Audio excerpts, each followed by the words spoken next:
Na mašine môže byť dáno, to sa sklopí dole a mašina dole. Je tam vylepšený motor a je to norma Euro 5, čiže predtým bola Euro 4, teraz je už norma Euro 5. Lenže my si ešte ako dobrovoľne musíme nie cez dobrovoľne, ale cez starostku alebo obecnú zastupiteľstvo dokúpiť si sa na hadice, všetko Bčky, Cčky, prúdnice. Budete mať ešte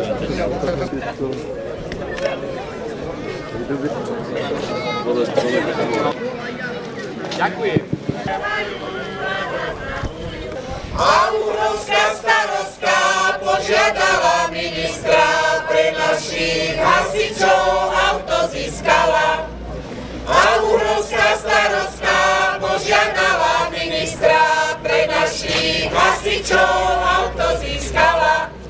Jedna sa vás vyhľadala, nesobola, a ja som jej odpovedal, pohľad svedčí pokroku, to moja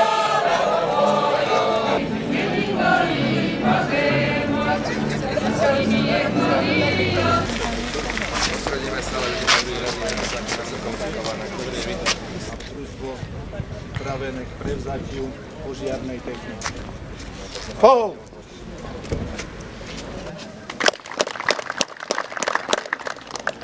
Dobrovoľní hasiči na Slovensku to je tradícia, ktorá v mnohých obciach má viac ako 100 rokov. Tradícia, ktorá sa dedí z generácie na generáciu, z otcov na synov, zjavne aj na dcéry Uhrovci, čo je fajn. Každý ostrý výjazd znamená riziko, možnú tragédiu, ťažké následky, bolesť, ohrozenie. Ale vieme, že prichádzajú aj situácie a nešťastia, kedy je potrebný aj ostrý výjazd. Teraz by som odovzdal pánovi veliteľovi kľúče od nového hasičského auta a poprosil by som ho, aby ho naštartovali, sa zistili, všetci tu prítomní, či je funkčné a prevádzky schopné. Tak skúste ho elektronik nahodiť.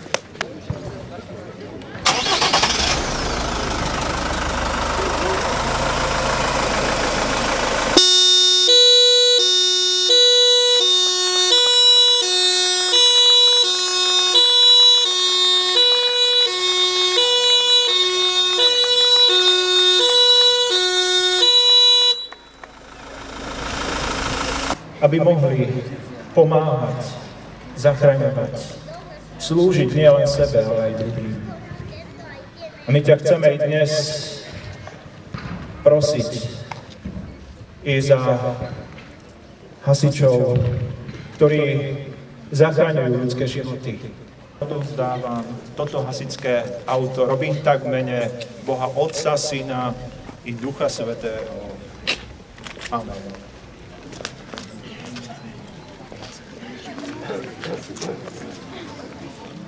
Aby sa zúčastnilo čo najmenej zásahov a samozrejme, aby bolo vždy pripravené pomôcť nielen obyvateľom nášho Uhrovca, ale celej našej Uhrovskej doliny a takisto aj okresu Bánovce nad Bebrom.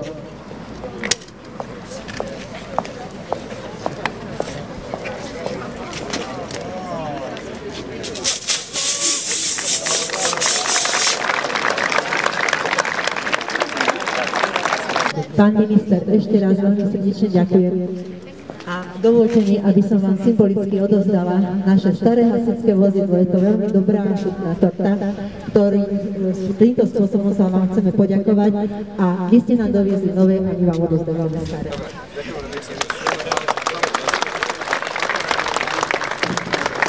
Ja som chcela, aby ste si vzali domov, lebo my máme zákazky, ale idete ešte ďalej. 63? Pohybuje sa to okolo 6. Mladých, starých máte všetky generácie. Mužov, ženy. Aj žiakov. Klameňákov.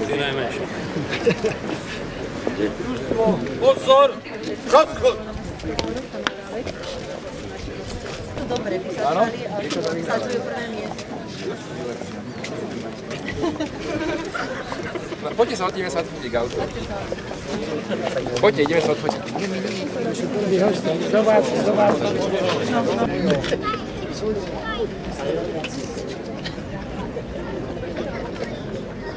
Primus muzike tancujú a pri ohni striekajú, spievajú a zasahujú. Tých vozidiel celkovo je 30 pre celé Slovensko, to znamená, že v princípe nie je veľa, na každý kraj to vychádza možno 5 vozidiel, ale tým, že v Uhrovci je životaschopný funkčný dobrovoľný hasičský zbor, staršia generácia, stredná, mladšia, tak si myslím, že im to bude slúžiť jednak aj na súťaže, ale ak bude treba do ostrých výjazdov, bodaj by ich bolo čo najmenej, ale vieme, že niekedy žiaľ prichádzajú aj také zložité, nešťastné situácie. A keď súťaž vyhrali, trochu si aj vypili a našu dedinu spropagovali. Ja som veľmi šťastná, že sa nám to podarilo po toľkých rokoch, čo som vo funkcii starostky, lebo ozaj hasiči boli v Uhrovci na okraji tých záujmov z pohľadu financií, ktoré obec by mohla investovať do hasičskej techniky.